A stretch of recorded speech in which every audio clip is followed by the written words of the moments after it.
और देखो बच्चों, तो कुछ क्वेश्चन देखते हैं एमसीक्यू 9th क्लास का जो पेपर में आएगा। इसमें से देख लीजिए, इसमें से जो 20 है वो आ जाएंगे।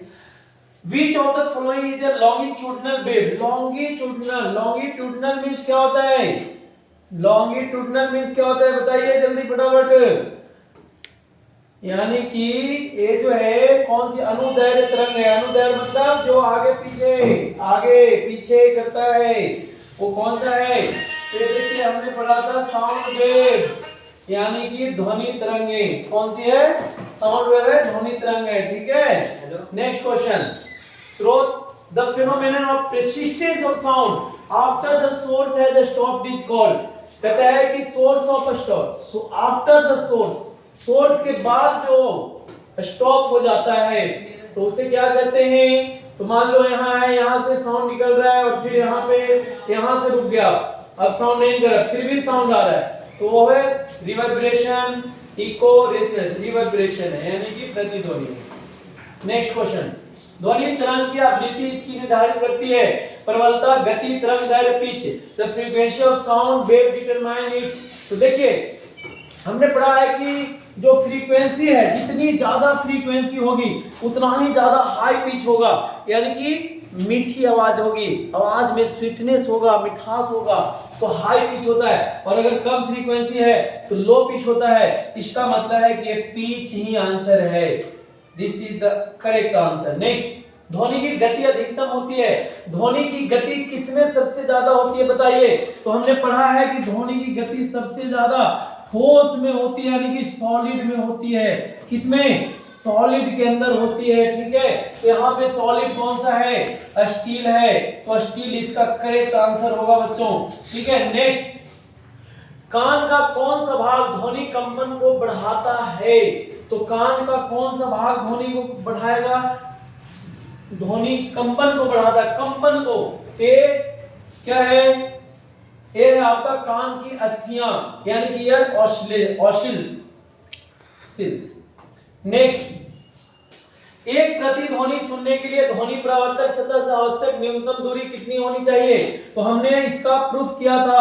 ठीक है, जैसे 34 पॉइंट कितना है 4 मीटर।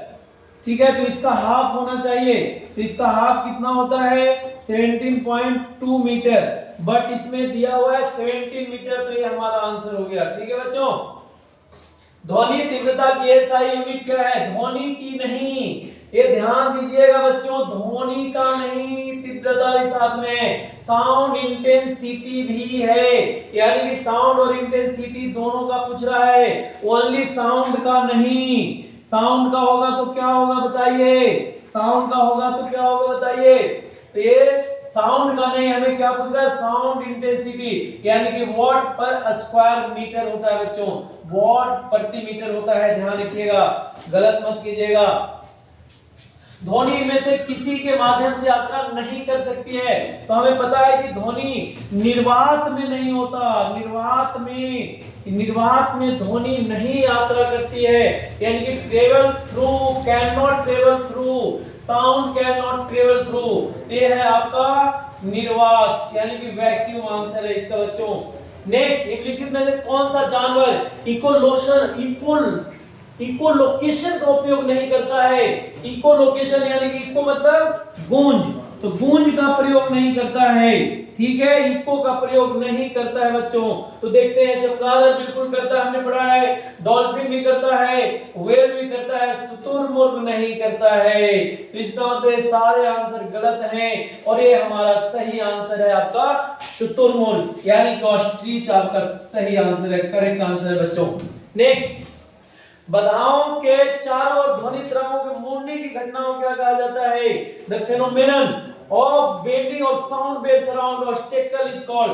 तो ये बच्चों कहा जाता है आपका विवर्तन, यानी कि डिफ्रैक्शन कहा जाएगा बच्चों। आगे देखो, Which one is an oily yielding plant among the following? जो ऑयल देता है, जो हमें तेल प्रोवाइड कराता है, निम्नलिखित में कौन सा तेल देने वाला पौधा है? तो लेंटिल, बिल्कुल हम उसका यूज नहीं करते। सनफ्लावर बिल्कुल है, ये तीनों गलत आंसर है और ये बी आपका सही आंसर है। ठीक है बच्चों, Which one is not source of carbohydrate? इसमें से कार्बोहाइड्रेट का सोर्स कौन सा नहीं है? तो देखिए राइस मिलता है, मिलेट से भी मिलता है, सोरगम से भी मिलता है, यानी कि ज्वार। ठीक है बच्चों, मिलेट बाजरा इससे नहीं आंसर ये, क्योंकि सबसे मिलता है और हमसे पूछा गया है नॉट किससे नहीं मिलता है, तो ये हमारा ग्राम आंसर है, क्योंकि ग्राम से हमें क्या मिलता है बच्चों, इससे हमें प्रोटीन मिलता है, क्योंकि यह दाल है, एक प्रकार से दाल के रूप में हम इसका इस्तेमाल करते हैं बच्चों, तो इससे हमें क्या मिलता है, प्रोटीन। और हमसे पूछा गया था इसमें कौन सा कार्बोहाइड्रेट नहीं मिलता है, तो इससे हमें प्रोटीन मिलता है, इसका मतलब यही आंसर सही है बच्चों।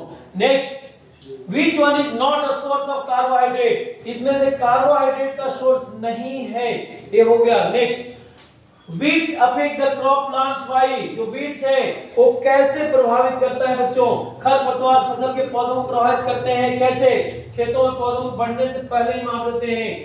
Killing of plant in field before they grow, बिल्कुल सही। Dominating the plant to grow, ये भी करता है। Competing for various source crops, causing a low availability of nutrients, ये भी करता है। All of these पे सारे आंसर सही है बच्चों। Next, which one the following species of honey bee is an Italian species? इसमें से इटालियन स्पेसीज कौन सा है देखते हैं बच्चों, तो ये आपका एपिस मेलिफेरा है बच्चों। ठीक है, नेक्स्ट देखते हैं बच्चों,